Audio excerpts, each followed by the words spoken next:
Kristiana Nathan. Perkenalkan, nama saya Maria Mangi. Perkenalkan, nama saya Risma Nurwati Bones. Kami kelompok 9 akan menceritakan tentang Socrates, Plato, dan Aristoteles. Baik, saya akan bercerita tentang filsuf dari Plato. Plato adalah seorang filsuf besar dari Athena yang hidup sekitar 428 sampai 347 sebelum Masehi. Ia adalah salah satu tokoh terkenal dan juga tokoh terpenting dari dunia Yunani kuno dan sangat berpengaruh dalam sejarah pemikiran. Dari pemikiran yang Plato gagaskan itu, pemikiran dari Plato itu sangat berpengaruh di kota Athena. Ia adalah murid dari Socrates dan ia juga memiliki murid yaitu Aristoteles. Bisa dibilang ia berguru pada orang-orang besar dan ia juga memiliki murid orang-orang besar. Dari kisah Plato pun tak kalah menarik dari keduanya, yaitu gurunya dan juga muridnya. Ia lahir di Athena dan sempat bercita-cita menjadi sejarawan. Plato lahir pada 428 sebelum Masehi saat Athena masih menikmati posisi puncak sebagai pemimpin Liga Delos. Athena adalah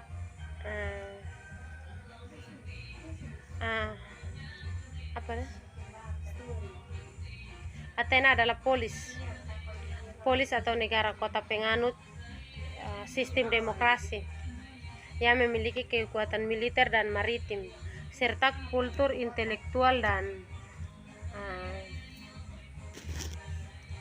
arsitek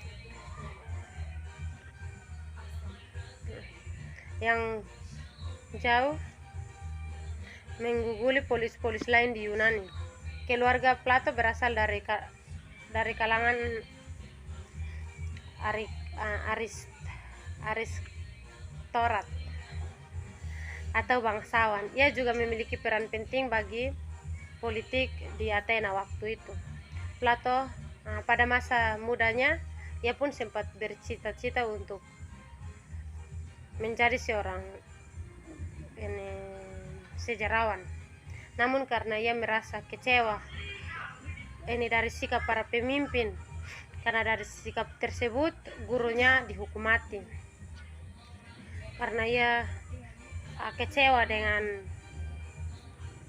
sikap dari para pemimpin yang waktu itu berada di Athena, maka ia beralih cita-cita menjadi seorang filsuf.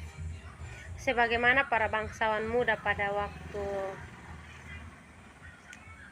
pada umumnya, ia menerima pendidikan musik, melukis, berpuisi, menulis, dan gimnastik. Selain itu, ia juga mendapat pendidikan filsafat. Awalnya Plato belajar filsafat dari Kratilos yang mengajarkan bahwa segala sesuatu seperti air. Namun pelajarannya seperti itu rupanya.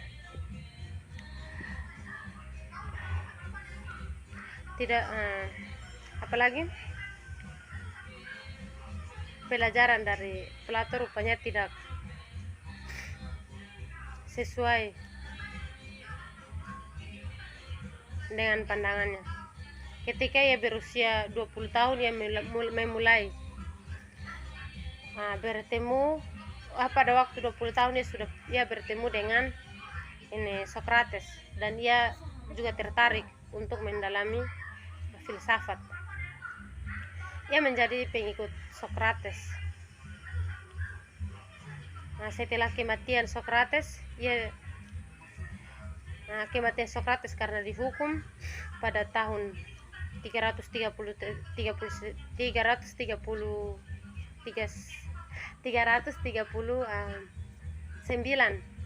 sebelum Masehi, itu yang membuat Plato terguncang karena ia merasa kecewa. Pada waktu itu ia menjauh dari keluarganya karena keluarganya pun terlibat dalam pemerintahan di Athena waktu itu. Dan Plato juga memilih untuk tidak menikah karena ia lebih memilih untuk mengabdikan diri untuk mencari kebenaran. Waktu itu Plato juga sempat mengembara untuk mencari kebijaksanaan. Ia keluar dari Athena karena ia juga sempat khawatir akan keadaannya sendiri sewaktu Sokrates dievakuasi mati karena melanggar aturan waktu itu. Dan saat itu pun karena ia merasa khawatir dengan dirinya sendiri, ia pun memilih untuk mengembara. Saat ia mengembara, menurut Plato itu untuk terciptanya sebuah perbaikan sosial untuk menjadi negara ideal, seorang raja harus menjadi filsuf. Ia juga mengajarkan bahwa seorang pemimpin itu harus mengetahui dan juga menjadi pelindung bagi rakyatnya. Plato juga mendirikan sekolah akademik yang dikenal dengan universitas pertama di dunia waktu itu. Sekembalinya ia mengembara itu, ia mendirikan sekolah filsafat juga pada tahun 387 Masehi.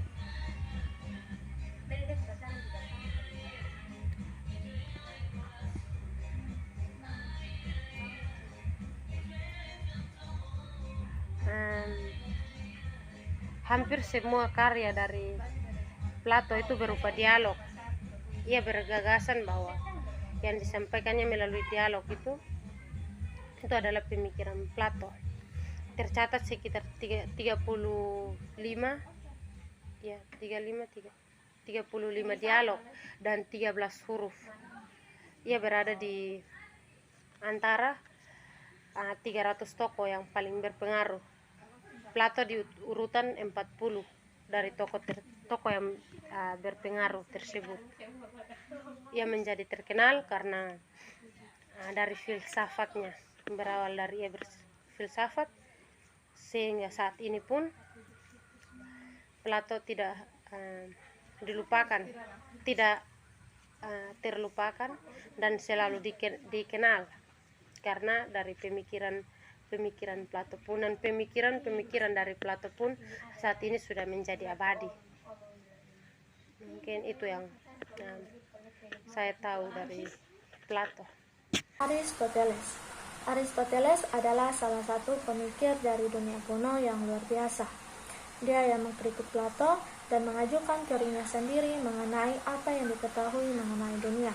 Aristoteles lahir sekitar tahun 384 sebelum Masehi di Sagaria di Tracia.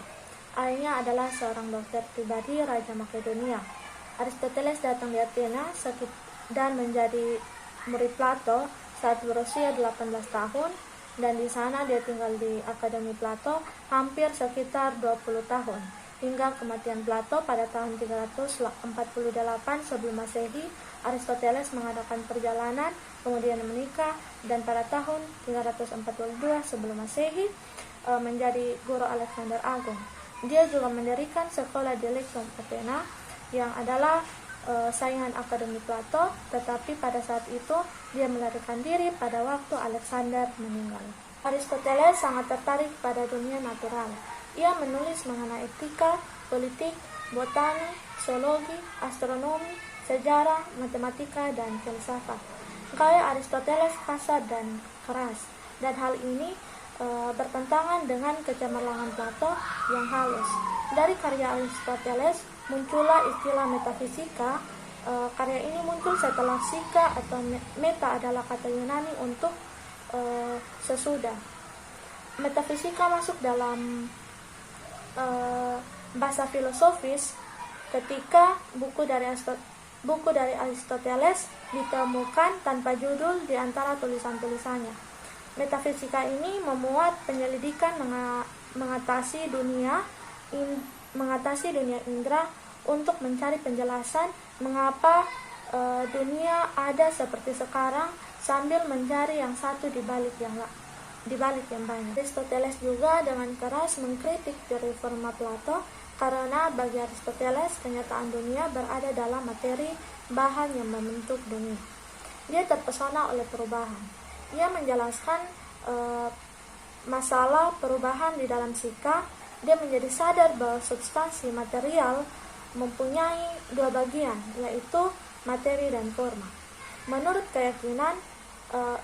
keyakinan ini, Aristoteles mampu mengatakan bahwa jiwa merupakan forma dari badan. Perubahan itu disebut sebagai teologis karena mempunyai tujuan atau telos. Di sini Aristoteles mulai dengan persepsi akan dunia natural karena didasarkan pada persepsi, observasi, dan penyelidikan. Bagi Aristoteles, pengetahuan adalah persepsi.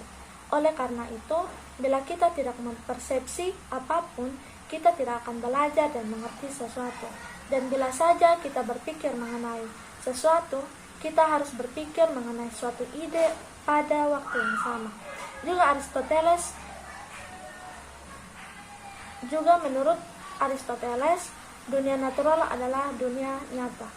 Juga yang terakhir menurut Aristoteles adalah persepsi dan pengalaman indrawi adalah dasar pengetahuan ilmiah. Aristoteles percaya akan suatu penggerak tak pergerakan, atau pertama, suatu pengada yang jauh tidak bisa berubah atau menyebabkan perubahan bagi dunia.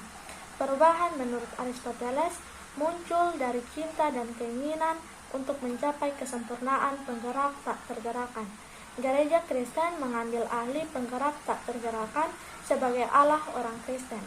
Setelah berabad-abad, filsafat Aristoteles menjadi batu penjuru teologi abad pertengahan. Aristoteles mengikuti keyakinan yang umum bagi orang-orang Yunani bahwa jiwa merupakan prinsip kehidupan. Menyelidiki ke dalam macam-macam bentuk kehidupan yang berbeda-beda, hal inilah yang menjadi ide Aristoteles mengenai jiwa. Bentuk dasar jiwa terdapat dalam kemampuan untuk melakukan hal-hal tersebut. Semua bentuk kehidupan menampilkan itu. Suatu jiwa adalah suatu hal yang memberi hidup kepada badan. Jiwa adalah sesuatu yang membuat badan bekerja. Bagi Aristoteles, mempunyai jiwa itu seperti mempunyai keterampilan. Aristoteles mengikuti keyakinan yang umum bagi orang-orang Yunani bahwa jiwa merupakan prinsip kehidupan. Penyelidikan ke dalam macam-macam bentuk kehidupan yang berbeda, hal inilah yang menjadi ide Aristoteles mengenai jiwa. Bentuk dasar jiwa terdapat dalam kemampuan untuk melakukan hal-hal tersebut. Semua bentuk kehidupan menampilkan itu. Suatu jiwa adalah suatu yang memberi hidup kepada badan. Jiwa adalah sesuatu yang membuat badan bekerja. Bagi Aristoteles, mempunyai jiwa itu seperti mempunyai keterampilan. Jiwa bukanlah bagian dari Anda yang berfungsi secara terlepas dari bagian manapun, sehingga Aristoteles berpendapat bahwa jiwa dan badan tidak terpisahkan. Jiwa tidak dapat berada tanpa badan.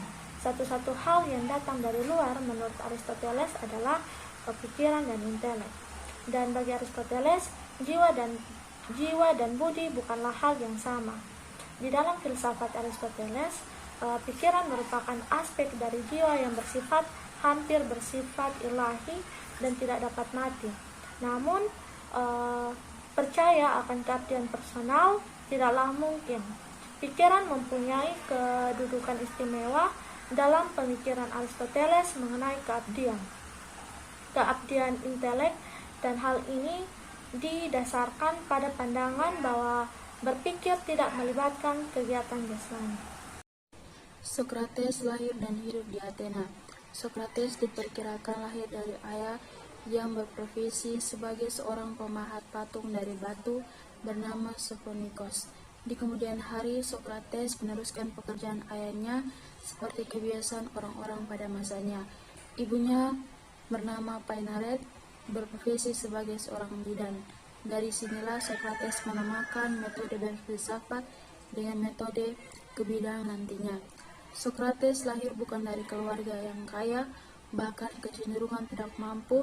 Ia hanya mengenyang pendidikan secukupnya, tidak sama seperti bangsawan-bangsawan pada masanya. Sokrates secara historis, filsafat Sokrates mengandung pertanyaan karena Sokrates sendiri tidak pernah diketahui menuliskan buah pikirannya. Sesuatu yang dikenal sebagai pemikiran Sokrates pada dasarnya adalah berasal dari Plato dan siswa-siswi lainnya. Yang paling terkenal diantaranya adalah penggambaran Sokrates dalam dialog-dialog yang ditulis oleh Plato.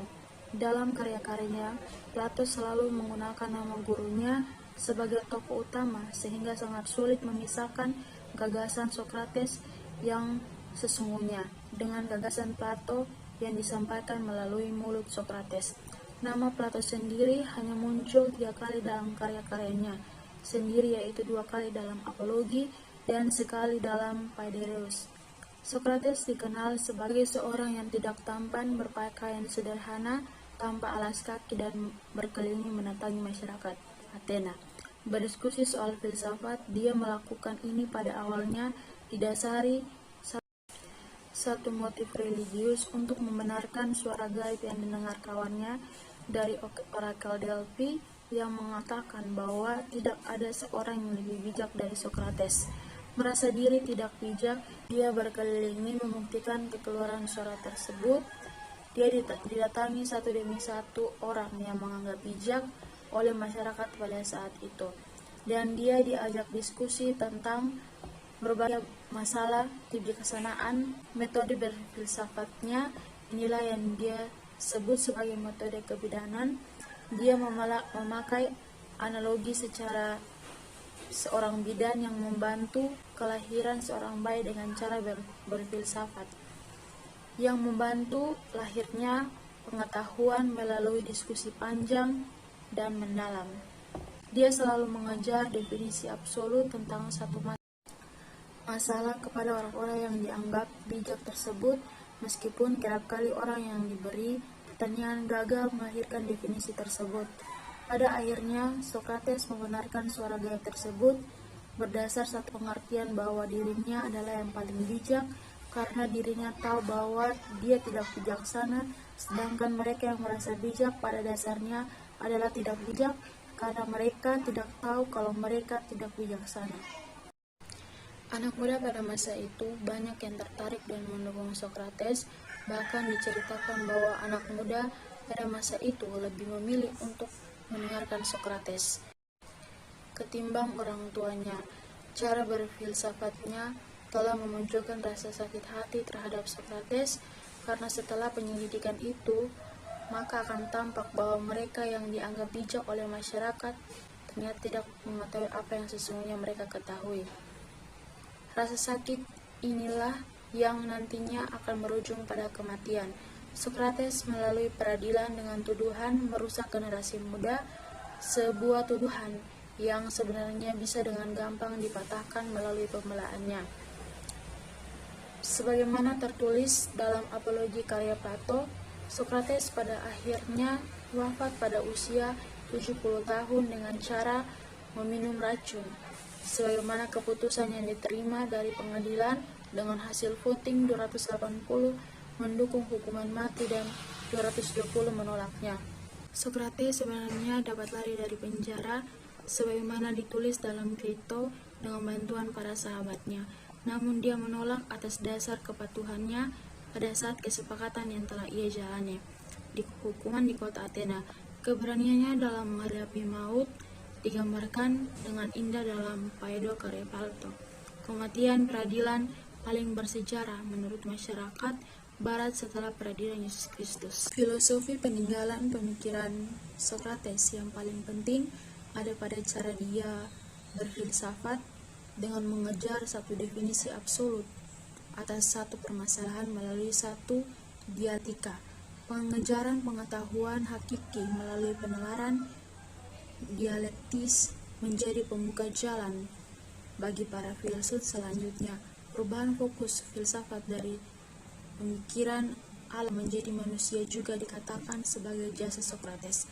Manusia menjadi objek filsafat yang penting setelah sebelumnya manusia ini menjadi landasan bagi perkembangan filsafat, etika, dan epistemologis di kemudian hari.